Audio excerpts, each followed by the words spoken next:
Hey there and welcome back to Utility Sports. In today's video, we are going to be doing a Detroit Lions mock draft. We are going to be doing 5 rounds and I will turn the pick speed to fast.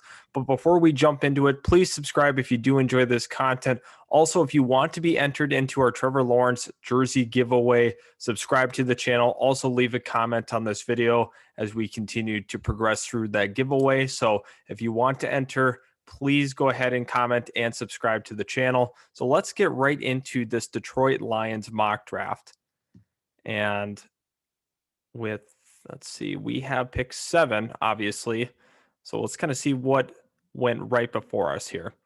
We go ahead and take a look. Trevor Lawrence, Zach Wilson, Jamar Chase, Micah Parsons, Penei Sewell, Kyle Pitts, right? So now we're kind of sitting here at 7 in an interesting position. Do you want to go ahead and draft Justin Fields? Or do you want to take the route of going with a guy like Jalen Waddle potentially? I think that is a very, very interesting option as well. Devontae Smith, the Heisman winner, is still here. You have Trey Lance available. There's a lot of different directions that you can go with this Detroit Lions franchise, just considering they do have a bridge quarterback currently in Jared Goff. Now, I think it is possible that Jared Goff gets rerouted this year in a deal, but we do have to consider all things here. So obviously, I do think that they desperately need a wide receiver, considering that they're not going to have Kenny Golladay most likely unless they're able to get a deal worked out. But I'm not really sure if we're kind of heading towards that direction for them. So now we just have to kind of look at it as a whole and say, all right, where are they going to go? I think that they strongly consider Justin Fields from Ohio State. I also think it comes down to either him or Devontae Smith. Also, Trey Lance is still in this. I'm really interested to see how he throws at his own pro day, just kind of monitor that situation because that is going to play a part in the whole draft process, obviously. We want to see how these guys can throw in workouts. Obviously, a lot goes behind the scenes that we don't see. A lot of the pre-draft interviews, all that has to still be conducted yet at this point in the NFL draft process. So it really comes down to the 2 quarterbacks and the 2 wide receivers for me. I think it's really close. I do think they are ready to take a quarterback at pick 7. I really do. And I'm kind of interested to see what Lions fans think about this, but I think they're going to ultimately let Jared Goff start this season. And I think they're going to have their backup quarterback be able to take some time, really ease into the system, really they can really get to learn this entire new system that Detroit's going to have. I'm going to actually go with Justin Fields out of Ohio State with this pick. I think it's very close.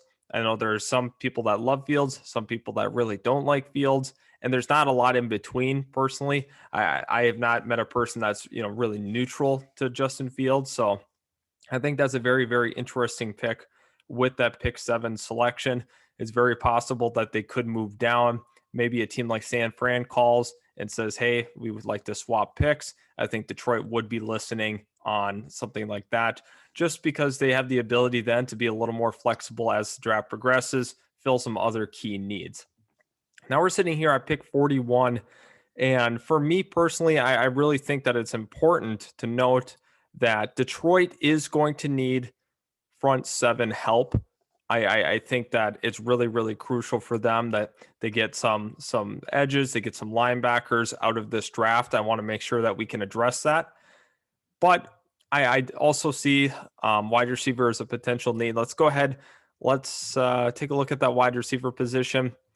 Chatarius Atwell is here at who's the 65th ranked prospect. A couple of other nice players. I like Tylan Wallace. I think he is a little undervalued in this TDN predictive board. But there's nobody here at this point that I want to go with at the wide receiver spot. Let me kind of look holistically at what else is still available for the Detroit Lions. Trayvon Merrick is here. Dylan Radins is here. I don't see them really wanting to go in that direction at this point. I think that they are going to go with the guy like Gregory Rousseau if he still is here, if he manages to fall. I think this is a high upside player that Detroit could hit a home run with in that second round. You have to feel really, really good if you're Detroit Lions fans and you see the name Gregory Rousseau still on the board. I'm almost sure of it that Detroit would run that pick up to the podium. We have to kind of monitor the situation with Aguara Also, I don't know if they are in a position to not draft an edge within the first 3 rounds. If I'm going to be completely honest, I do think that Rousseau would be a phenomenal fit in Detroit. Now we're here at 72, and we have to kind of make a decision. Do we want to look at the wide receiver position? Do we want to look at offensive tackle? James Hudson from Cincinnati is still here. I think that could be potentially interesting. I also want to look at that linebacker spot as well. Pete Werner, I'm not super sold on the linebacker spot that we have right now. I do want to look at that wide receiver position. Yeah, I do think that there are a couple of names that I'm kind of interested in. I actually think Amari Rogers would fit really well into Detroit. They also need a corner. They do need to have a corner ready to go for next season.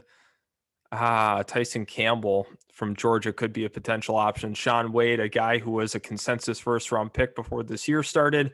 Obviously, he had a lot of struggles this year. I mean, a lot of that is, I think some players just, struggled in general with the pandemic year.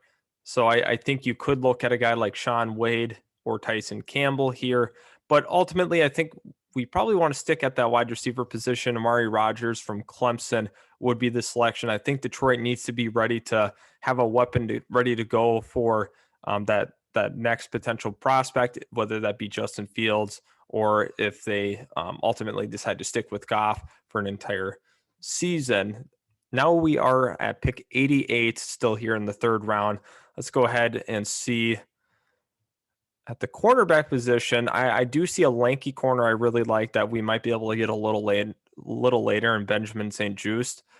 I think he could be pretty interesting. Also, I want to check out that tackle position. I do think that is a need. I see Walker Little is still here. I think we very well could wait on him. And I think I'm going to go with Chaz Surratt from North Carolina. I think that makes a lot of sense. Detroit has to get better in that front seven.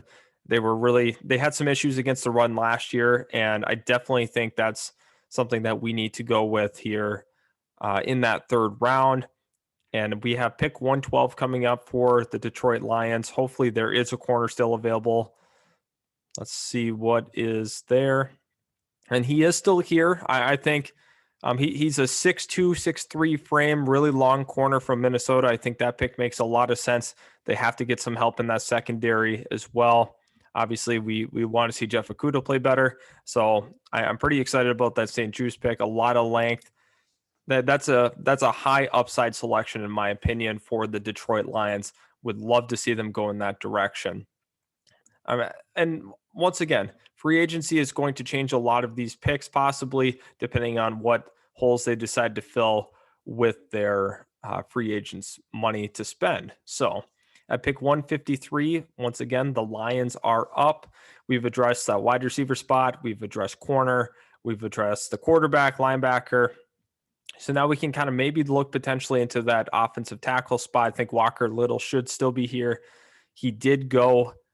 Dan Moore Jr. would be the best available player. Let's kind of look holistically at who is the best player still available in that round 5 range. Richard LeCounte III, I think a guy who's being really undervalued in a lot of these boards. A guy that can ultimately tackle in the box. I think he's one of the best tackling safeties in this entire class. I really liked him at Georgia. I think we're going to go with him. A little bit of safety depth for the Detroit Lions. Unfortunate that we weren't able to ultimately get an offensive tackle, but that's okay. I mean, that happens. Obviously, Detroit could look to address that in free agency, but there's a couple of interesting project tackles in free agency that they could look to potentially gamble on.